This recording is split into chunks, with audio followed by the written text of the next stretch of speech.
upcoming fiscal year and how we might spend our percent for the arts money. And it's just the first conversation around that. Before we get into that, we will do some introductions because we have a new person joining us today. The newest member of the city planning team, Pratiksha, just today is actually her very first day at City Hall and joining our team in city planning. And she will be helping out Heather and I and the rest of our team, but definitely will have a strong focus on supporting Heather in the different arts initiatives that we're working on. So, Pratiksha, I will put you on the spot. Do you want to introduce yourself and tell everyone a little bit about yourself? Yeah. Hi everyone. I'm Pratiksha and I'm a recent graduate from the urban planning program from UB. So I'm new in the city and I'm excited to learn more and get to know all of y'all. Yeah. Excellent, thanks. So I will just go around and call out the names that I see, and if you wouldn't mind just introducing yourself and um, telling Pratiksha your affiliation. So, well, you know Heather and I, so we'll skip those two, but let's go with Ray. Hi, I'm Ray Antoine. I work in the Bureau of Communications and Special Events as a communications aide, and I'm on the arts beat. Thanks, Hello. Ray. And by the way, Pratiksha, you probably picked up on this, but this group is a mix of both city staff and some of our friends in the community that are artists or parts of arts Mm, organizations. So Ray's part of city staff. So mm. Sabrina. Hi, my name is Sabrina Boykin. I'm with the City of Rochester's Department of Environmental Services, Architectural Services Division, and I'm on the city arts team. Nice. Amanda. Hi, welcome to Rochester. My name is Amanda Chestnut. My pronouns are they, them. I am a co-founder of Rock Arts United, which is a local grassroots effort to support individual artists and small arts nonprofits. I am also the co-founder, curator, and publisher of In This Moment, a book series featuring Black leaders in Rochester. Awesome. Thanks. And Rena. Hello. I'm Rena Golden. I'm the founder and executive artistic director of the Avenue Black Box Theater, adjunct professor at U of R in the theater department.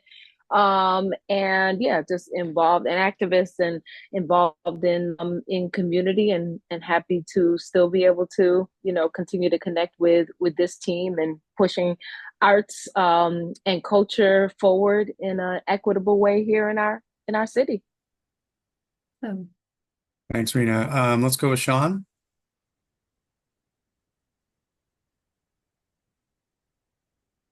You're on mute, Sean. I like to do that on purpose so I can have people tell me I'm on mute. It makes me feel important. Welcome to Rochester. It's a pleasure to have you. I'm just a dude who hangs out in meetings and likes to eavesdrop and talk junk. I'm glad to have you on the team.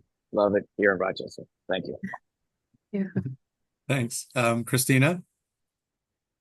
Hi, I'm Christina Heilgenthaler. I'm the Senior Budget and Policy Analyst with the City of Rochester Office of Management and Budget, and I oversee the capital budget, which funds a portion of this work. Thanks. And last but not least, Annette. Hola, everyone. I'm driving, so I'm just being mindful and responsible. I am the executive director of the Rochester Latino Theater Company and co-chair of the Latino Arts and Cultural Committee at the Latino Roundtable. Bienvenidos a todos. Thank you. Thanks, Annette. And I see that Annette Jimenez Gleason just joined us as well. We're going around doing introductions because we do have a new person with us today. Pratiksha Balaji has joined us today as her first day at City Hall, joined the city planning team. So she's hearing from everyone today. So you want to introduce yourself? Sure. And sorry, I got distracted by something else. All right. So sorry I'm late. I'm Annette Jimenez Gleason. I'm Senior Program Officer at Rochester Area Community Foundation, and I oversee our grant making and community work in arts and culture historic preservation, environmental justice, and have been a part of the AC3 committee since it started. And welcome. Thanks. And then Anne.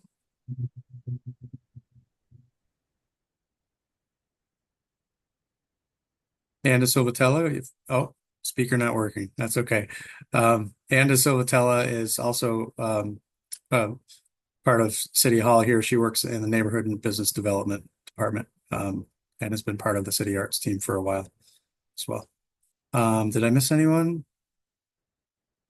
No. Okay. Oh, and of course, thank you to Barb Casey for joining us today and providing interpreting services. Appreciate that. Blue has AI meeting notes added, but I don't see him here. Is he in the Read AI meeting notes? Oh, that's what that is. Thank you. Okay. Blue Cease, the executive director of Rochester Contemporary Arts Center, also a co-founder of Rock Arts United. Thanks. I'm glad you said that and not some AI robot speaking for him, because that would have been weird. Okay, with that, I will turn it over to Heather and we can dive in. Awesome. Okay, so I'm excited to start conversations with you all about fiscal year 25-26% for the arts funding.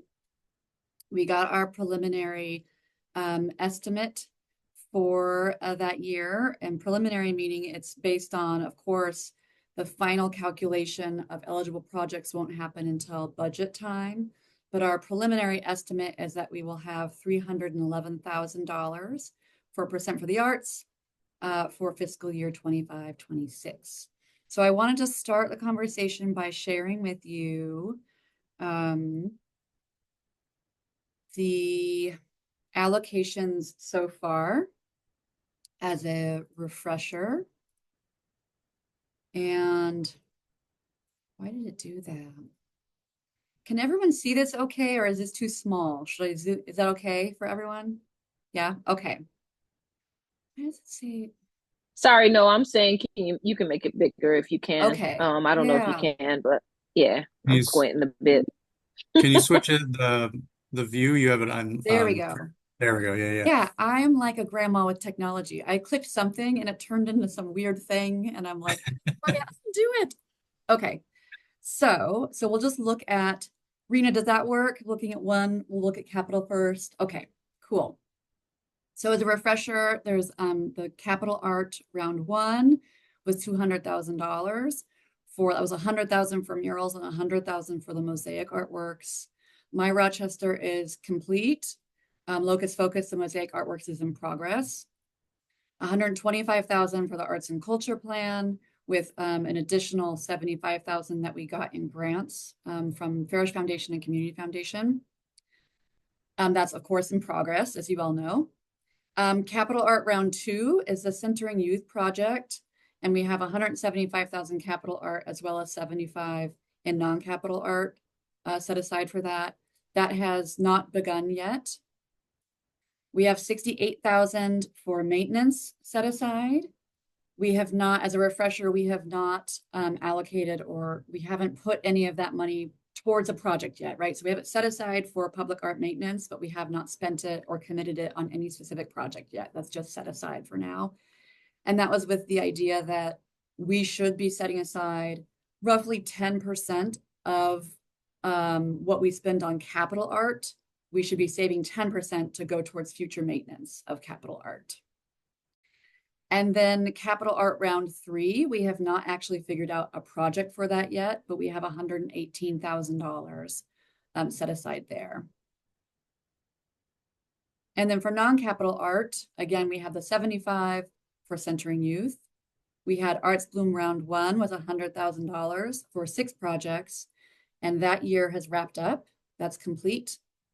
We're just starting round 2 for, there was 9 awardees for a total of $170,000. And then we also have $9,000 going towards the How We Rock program, which is the program where the Communications Bureau works with photographers to photograph multiple events and festivals in the city, and then which culminates in a show in the CityLink Gallery. So before we kind of move on, I wanted to check if anyone had any questions about any of these projects. Okay, cool. So Heather? oh yeah. I did just put in the chat and Annette answered. I was wondering if we had discussed an endowed fund for maintenance for the art in the future. I would love to see, I'm just thinking about 15, 20, 30 years down the road when there is a lot of art. I really feel like an endowment might be a reasonable solution to making sure that we can keep everything as gorgeous as we would like it. But that's not a conversation we have to have. Everyone has to have right now. I just feel like, especially with Annette being on this team and RICF also being invested in all of this, it's a really reasonable thought to make sure we're thinking about when we're talking maintenance money. Yeah, I'm glad you reminded me of that we had raised that before. But yes, I'd have to bring other staff in for that conversation. So I think we can have that offline, but thanks for raising it again. And I appreciate you reminding us of it, because I think it's also a good thing to bring up with the consultant in the context of the plan, right? Because those are the bigger picture things that we're really hoping to tackle and think about and explore with the plan. Okay, great. Okay, so on this next table, this is just kind of illustrative.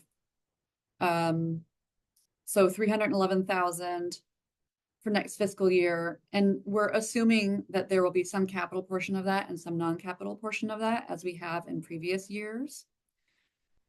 So I'm just stop there, because I think instead of talking about that non-capital capital art split right now, I thought it would be helpful for us to talk about project ideas on the capital side and then project ideas for the non-capital side, and then we can circle back to the split, because I think in the past we've talked split first, and it doesn't really make sense to do that. So let's talk about potential capital art on the capital art side.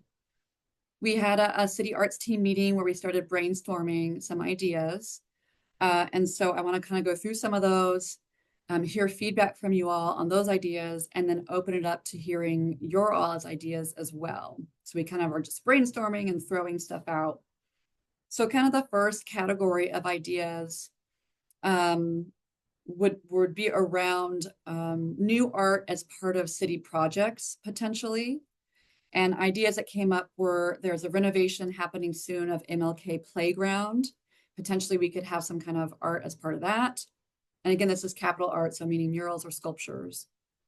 Maplewood Nature Center and Playground will be happening, potentially having art as part of that.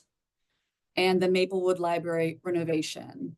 So I kind of want to open that up to discussion, and I'm going to, oopsies, just so everyone, because I just kind of rattled off a few things, and I'm going to drop those into the chat so that everyone can kind of keep track of what I just listed off. Any thoughts around those ideas? Yeah, just first I wanted to ask a question about, Go ahead, Rena. Okay, yeah, a question about Maplewood Library and the renovations. I wondered, wouldn't aren't renovations for the libraries and all of that a part of another plan or something in the city? And I assume we're just talking about, arts, adding art to that, but also wondering if that might not be like, if there's other places where something like that could be funded versus using this fund for that. Yeah, I think, and Sarah might be able to chime in on this, but from what I understand, the challenge is that how often projects go over budget, and typically the first thing that gets cut is the art, because it's kind of the icing, or considered the icing on the cake. So I think that the idea was that this would be a guarantee that there would actually be, for sure, art happening as part of one of these projects. Okay. Sarah, do you have anything to add to that? I can't speak specifically to the Maplewood Library. That's not a project that drives overseas.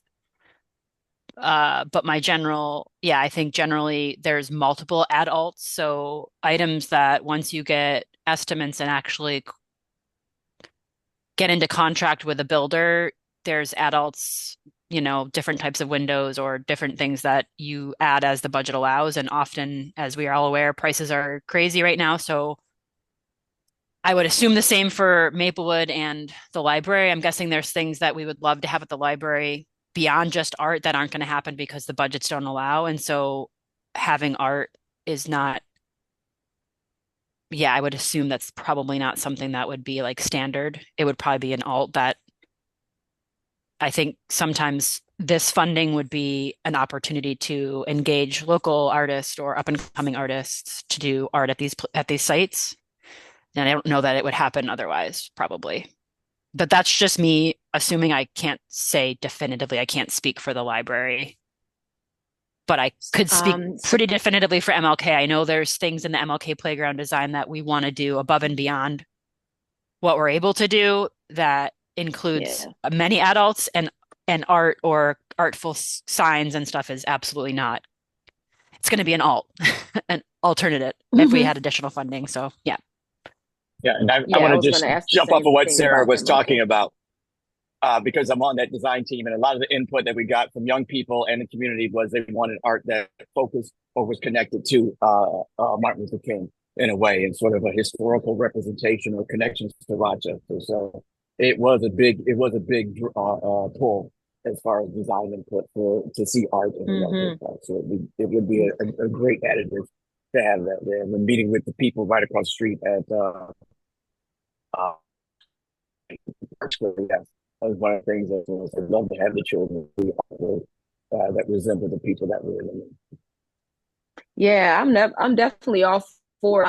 I'd be curious to take a look at those budgets and continue to ask the question of, are we, as a city that's trying to pour more art, more art, and considering ourselves and arts, ways to equitably distribute art around is, are we considering those things up front in the design plans, in the RFPs, and those pieces as well, so that again we just have more. We just have more.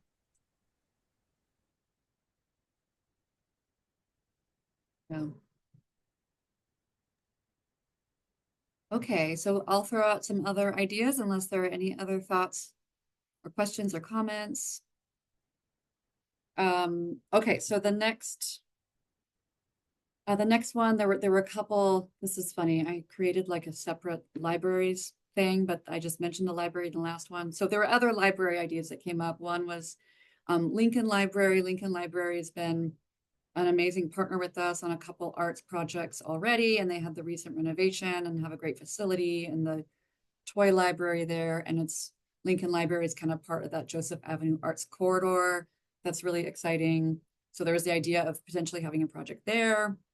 There was also an idea that came up with someone from the library about a central library outdoor lighting installation along the river. So any comments or ideas, or thoughts on those ideas? So the one thing that we did was there any idea, sir, about Minister Florence? Oh, sorry, Sean, you're breaking up. We had a hard time hearing that.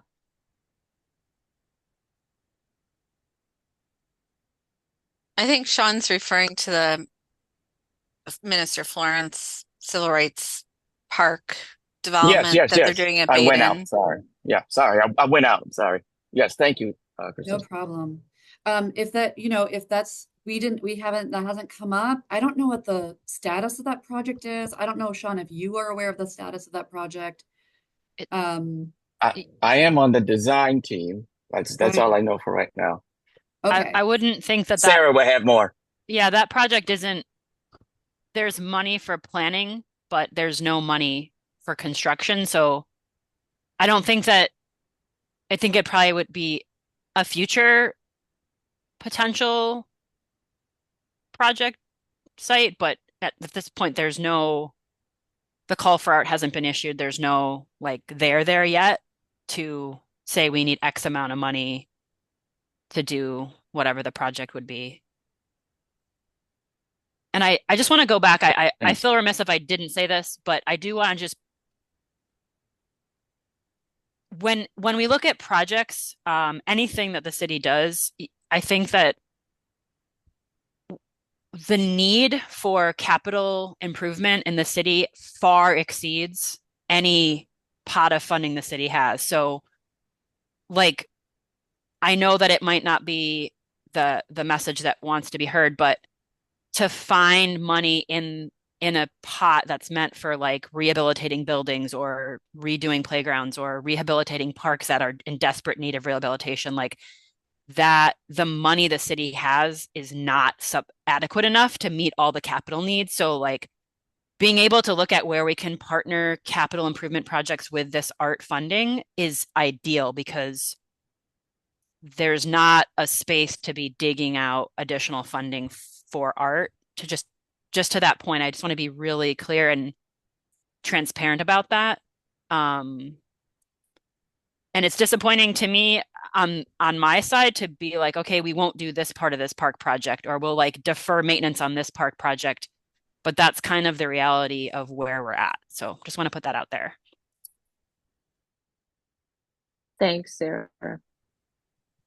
Thank you, Sarah. Annette has her hand up, I believe. Yes, thank you. I just want to refer back to Lincoln Library. That is a critical throughway, Joseph Avenue, through the city.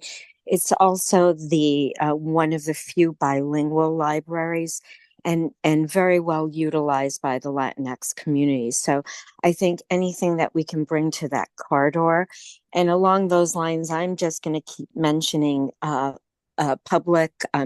stops and covers, because I think that that's functional art as well, but lighting and anything that draws safety and awareness to pride and culture is going to elevate the maintenance of that as well. So thank you. Thank you, Annette. And Amanda put in the chat, should we be pinning art to the capital projects that are already happening, or should we be looking at areas that have been underdeveloped more? Do you want to add anything to that, Amanda?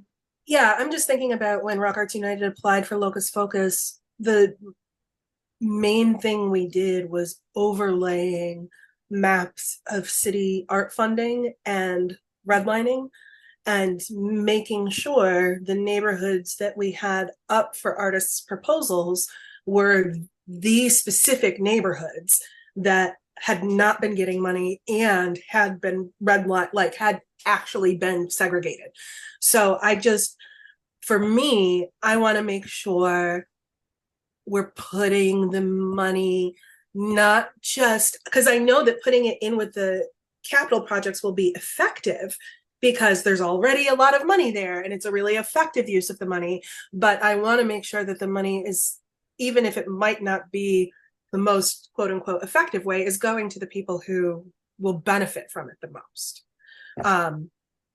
Do we have any measurement on previous spending and need that we could almost rubric out for these different ideas, just to make sure whoever needs it the most, it's going where it's really needed the most?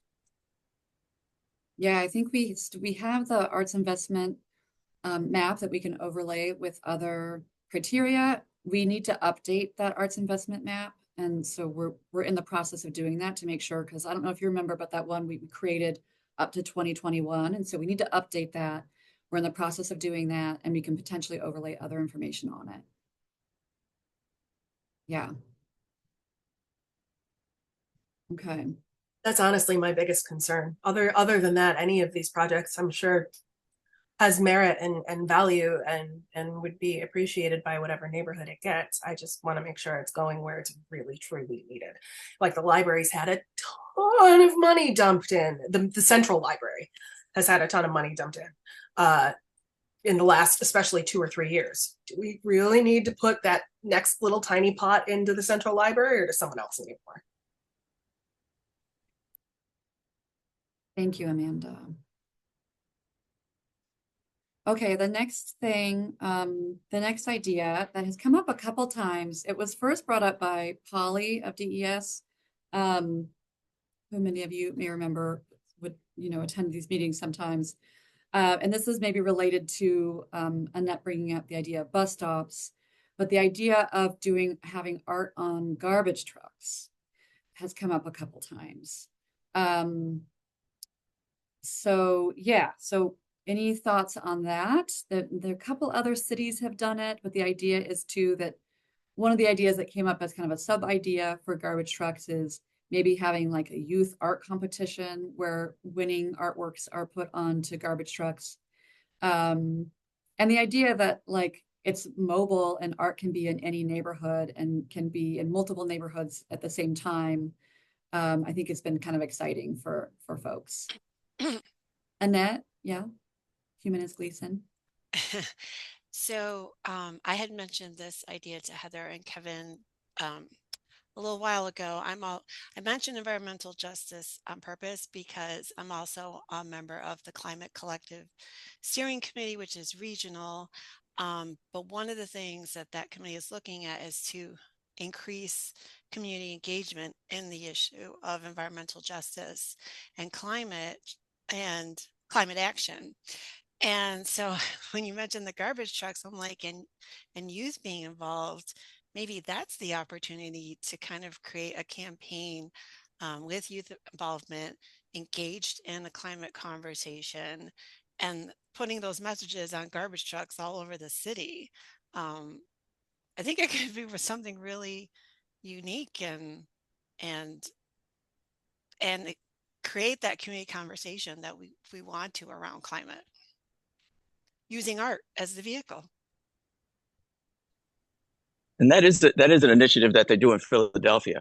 The trash cans, and they do actually wrap the garbage trucks and everything else with messaging and create special trash cans. So it's all part of the system of, like even on our downtown where we have those, solar trash cans, they actually wrap them in youth art or community art. So it makes everything connected and creative.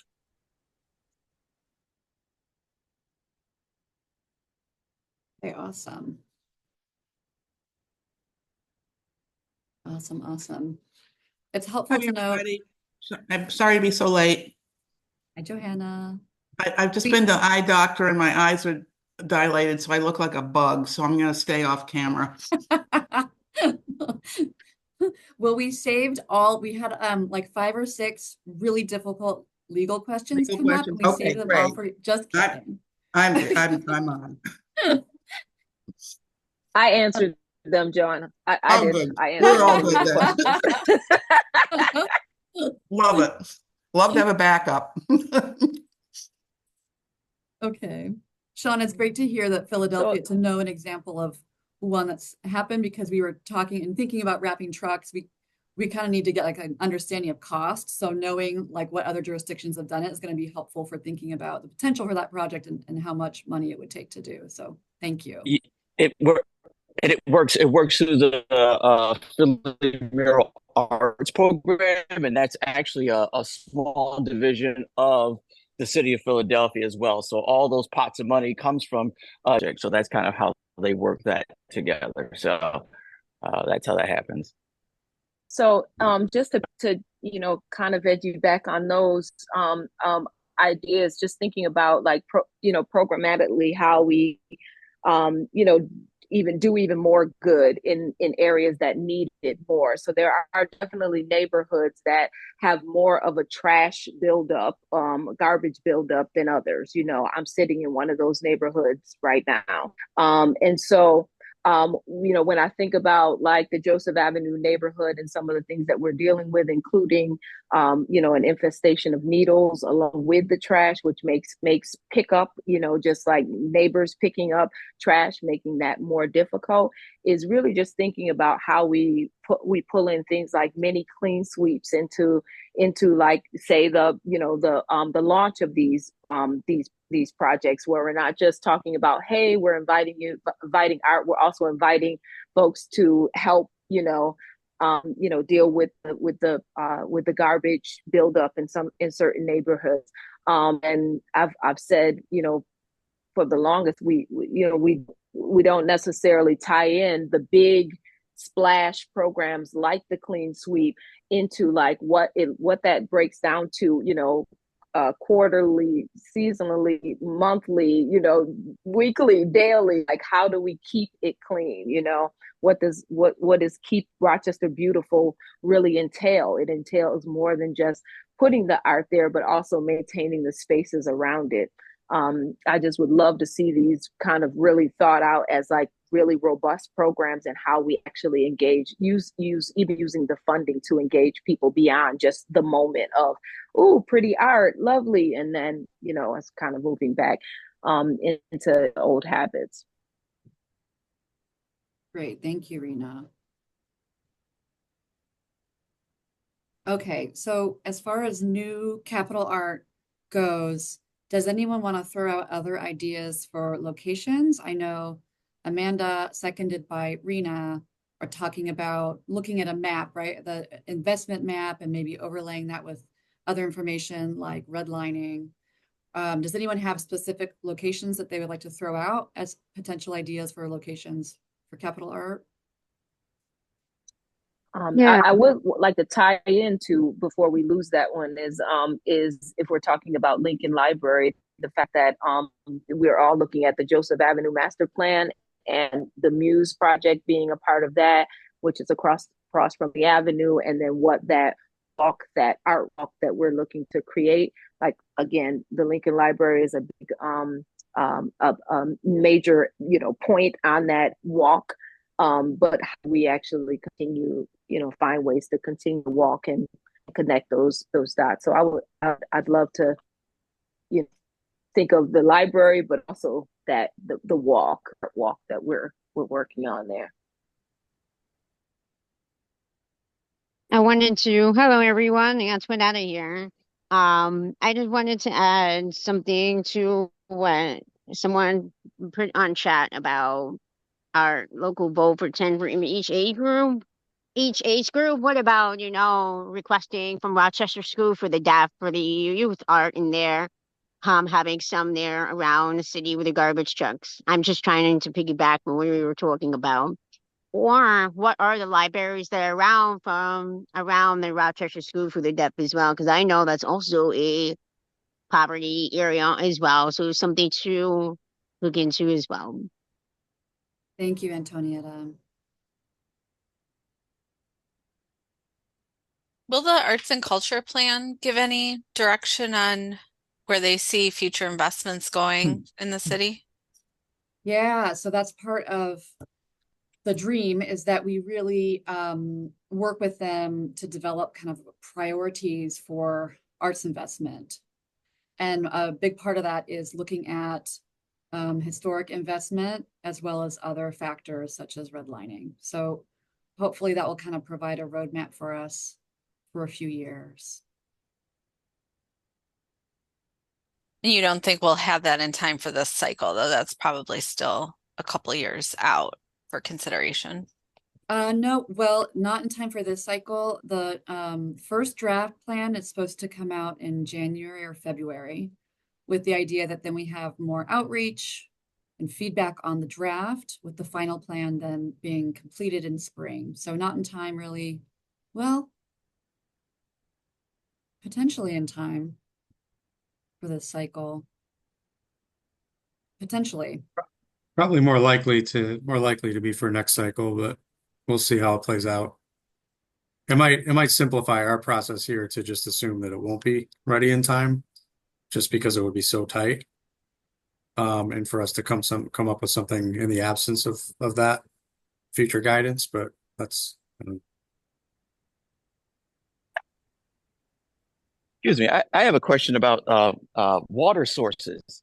I don't know who owns this. Like, who owns like Charlotte Beach or Duran Eastman, or are any of these beaches city owned? And could there be a way to infuse art in these city owned beach? I don't know if they are city owned or not. so Charlotte Beach is no. No, go ahead, Sarah. Charlotte Beach is operated by the county. Duran Beach is city operated. Right. And that seems like a place where a lot of people of different backgrounds tend to gather. I don't know if that's an idea to consider to have something, art structural that's also playful. I don't know. I'm just tossing it out there because when it becomes summer, everybody's out there, and might be a good way to connect people. There's a master planning process happening now with a proposed beach house. That's further down the line. There's no funding to build it yet, but that might be something that could partner in the future if and when that beach house and parking lot changes and bus stops and stuff.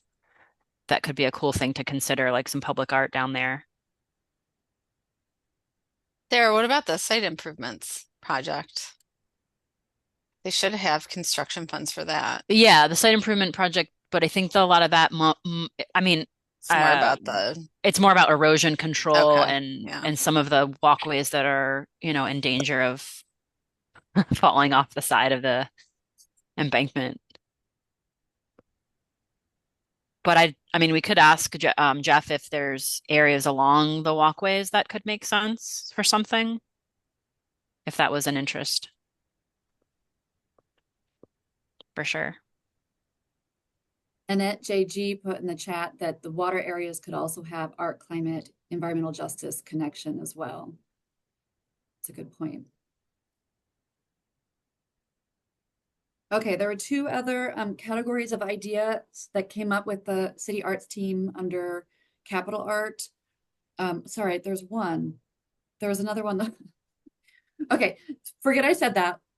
The city arts team didn't come up with any ideas around art maintenance. I mentioned that we have the art maintenance set aside, right, for $68,000. I want to throw out there and see if anyone has ideas for public art maintenance that they want to kind of throw into the ring for discussion. City arts team didn't come up with any, but I want to ask other folks. Is this asking which art needs maintenance? Yes, exactly. Like, are there any public art projects that need maintenance that you would like to prioritize or discuss the potential for spending? We should talk to Eric Lehman. Okay. Can we talk about Art Walk, which is something from being on the committee there, something is trying to figure out who then owns these pieces as we decommission Art Walk. What happens to these pieces? Does the city own them and maintain them? That's a question we've always tried to bring up. So I think that is one we really want to understand what happens to the benches, the sculptures, all these other things, since we are not maintaining them any longer. And some of the monies that we did have, we put toward the Muse project in Joseph Avenue because we should really consider those.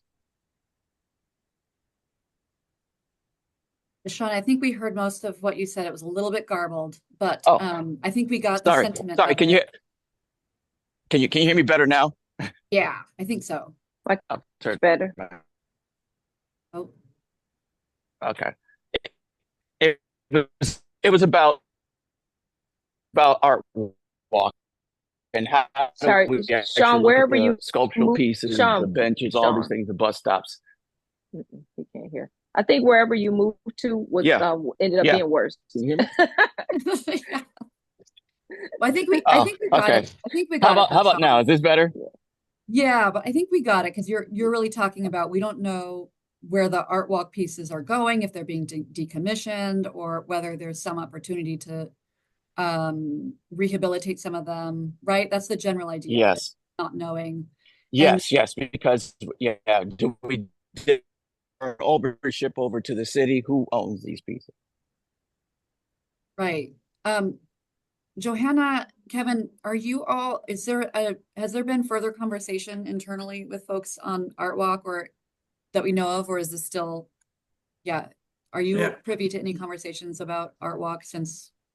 No, I have not been. I mean, a long time ago I was, but nothing recent. And it is going to be a bit of a question of untangling ownership and then also figuring out maintenance responsibilities because we never, addressed that. So, and the bus shelters are one thing, the benches are another, and then there are individual separate works of art that we have to deal with. So it's going to be a big undertaking. Yeah, and it's probably its own conversation for a different day because it is such a massive Yes, conversation to try and figure out what to do. But it does sort of get back to this question that we've often talked about with this group is whether or not these maintenance funds should be used for public art that was created before Percent for the Arts got up and running, or if it should be just for things that we create moving forward.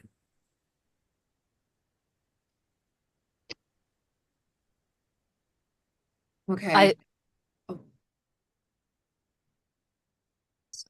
I just wanted to just throw out there, as we consider this, just thinking about how we can engage the community in this whole concept of ownership too.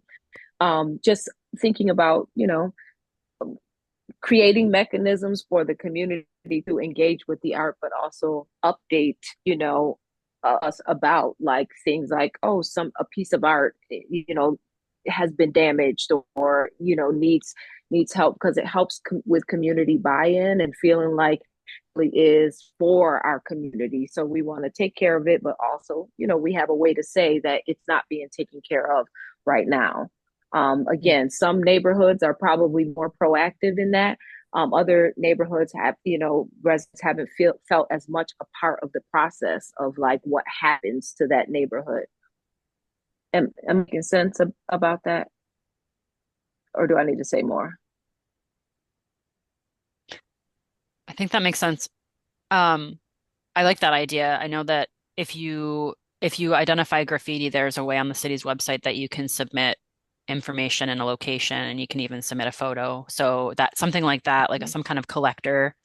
I think the challenge kind of goes to the question, right? We're kind of eating our tail here, but once that comes into, let's say, DES, what pot of funding exists to address the issue? So I think that kind of gets, but I think that's a great point.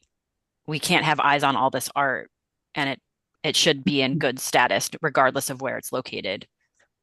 Going back to the point that of using this funding for maintenance, I would argue, and from the time that the Percent for the Art ordinance existed, any art from that point forward, I would argue should be eligible to be maintained with Percent for the Arts funding. And then I think just on the point of the art walk, I think that would be a really interesting case study for us to learn what to do and what not to do as we go forward with public art, because we're kind of in this conundrum of what do we do with the art walk pieces.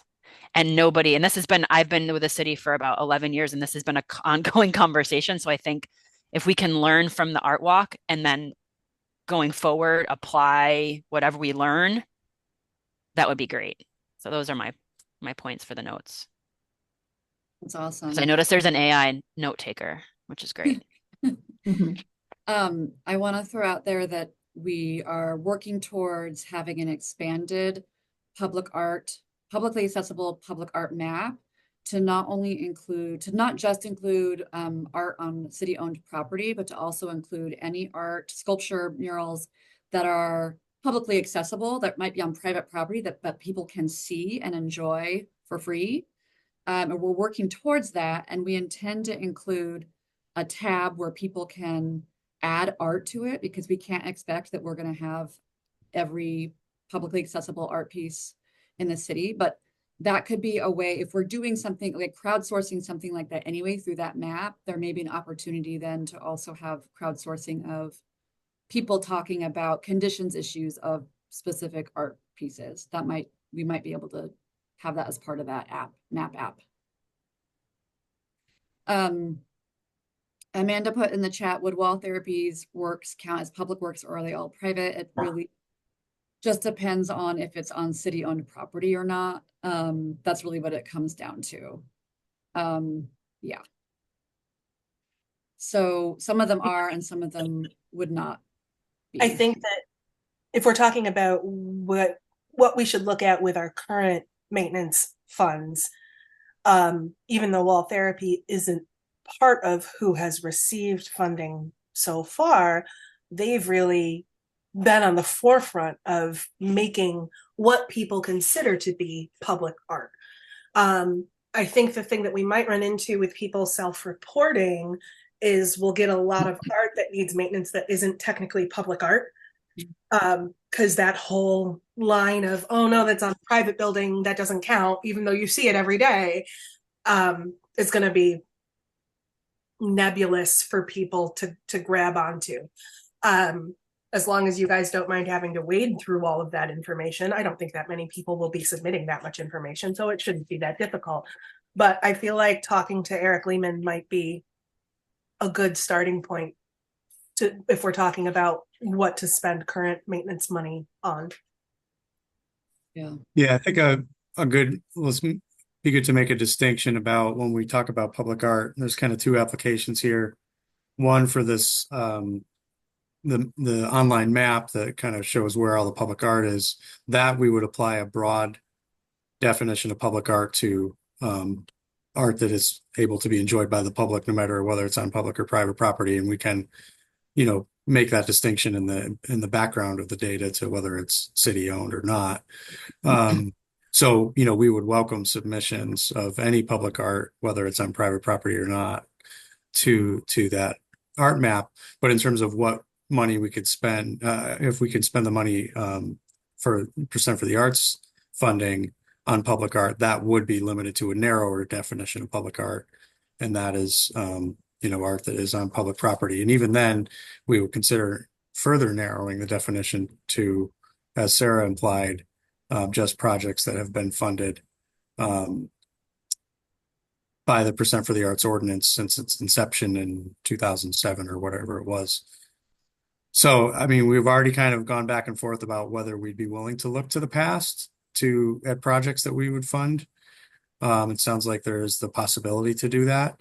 But I think it would be a further stretch to look to past projects that were not even funded by Percent for the Arts. Certainly, I mean, Art Walk maybe is the exception, but if it was a privately funded on private property mural, like through Wall Therapy, I think that would be a farther stretch to consider maintaining that, as opposed to just focusing on those things that were paid for by the Percent for the Arts funding. Without a doubt, there's a need there. So I definitely hear you, Amanda. There's definitely some pieces that would be great to restore or touch up or whatever the need is. There's definitely a need there. It's just more of what would be applicable for these dollars. Okay, doing a quick time check. We have 7 minutes left, and we have a couple other things we want to make sure that we touch on. So the last idea that came up with City Arts team in the capital art side was we have a couple art projects that are over budget. I recognize that this topic and the next topic, there are people that are involved that are going to be a little bit biased. So that's just let's put that out there. But Comina Park, the Mosaic project, is over budget. I think that we're exploring an alternative location right now that will potentially address the budget issue. The other project is Brooks Landing. So we wanted to throw that out there and hear I know Sean's laughing. Sean's grinning. Yeah. And Amanda's here. We got some more funds though. We got some more funds from ESL. So okay. That's great. I want to throw that out there because in general, this idea, we haven't talked about this as a potential idea, right? When projects go over budget, what do we think about the potential for using Percent for the Arts as kind of gap funding or to cover budget shortfalls?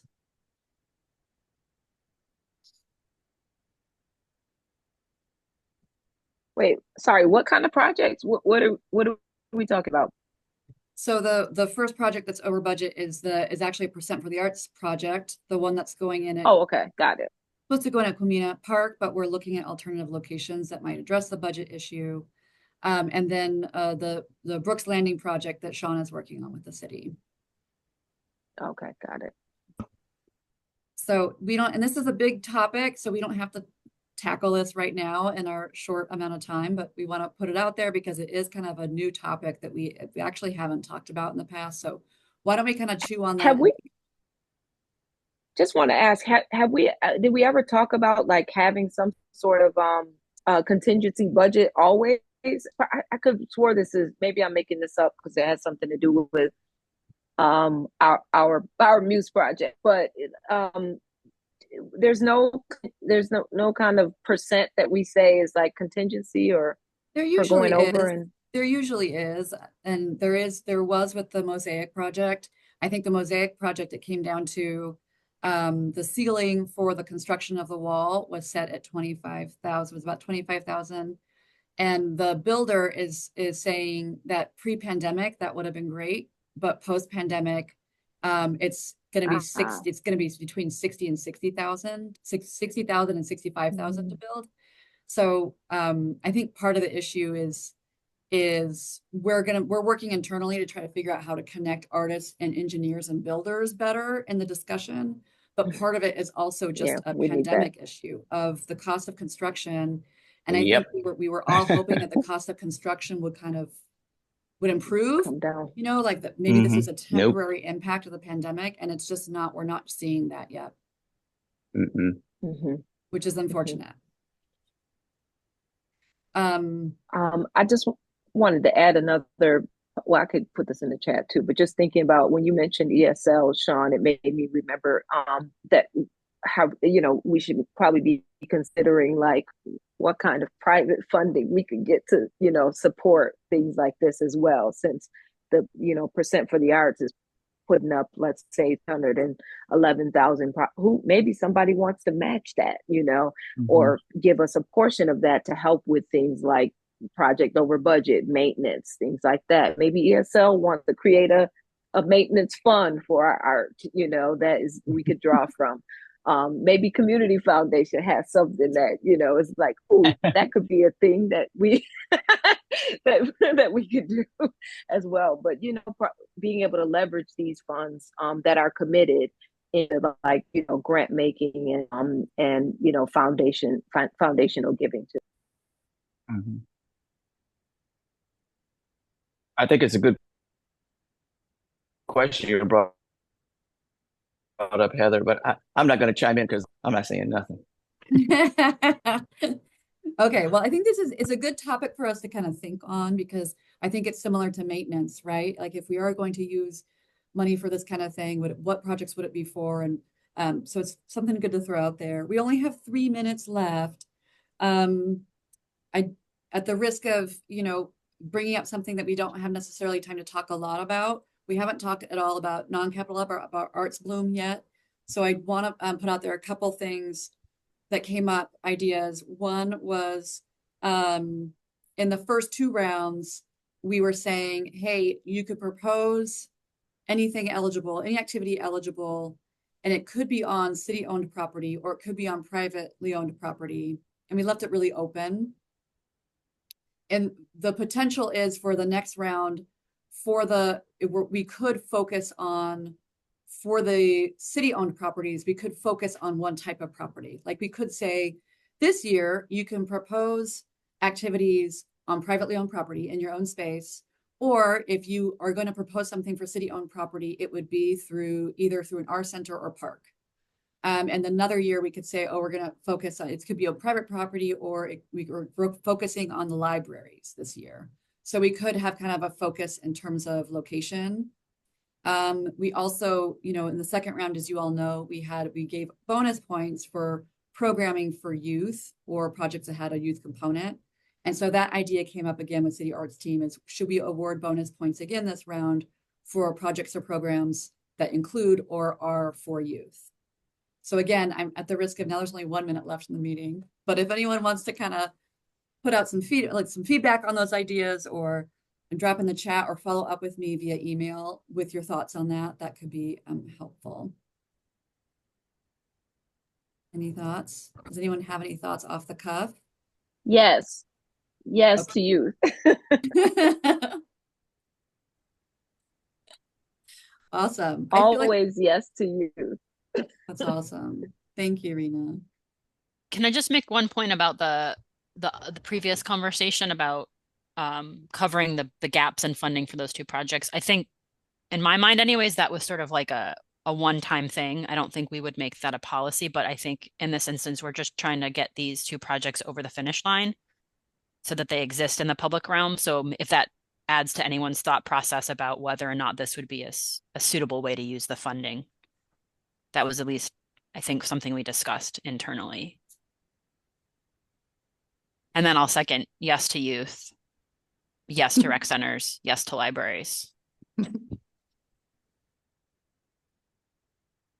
Yeah, I also was going to say yes to youth and yes to anything that increases public access. So.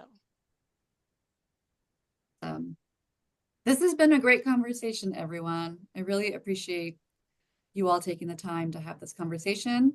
And I look forward to the AC3 meeting in October. We'll continue this conversation. I hope to kind of dig into this feedback and come to that discussion with a little more specifics, so we can really come to some decisions in October. I want to say in the interim, in between that, we'll have our Arts and Culture Plan Steering Committee meeting next month. I'm going to put that on calendar for everyone very soon, so expect to see that invite. And I look forward to continuing that conversation with you all as well. Kevin, did you have anything? You came off mute. Did you have anything else that you wanted to add? Nope, I'm all set. Thanks, All everyone. right. Thanks, everyone. Have a great rest of the day. Thank you. Bye, Freddie. Bye, everyone. Bye.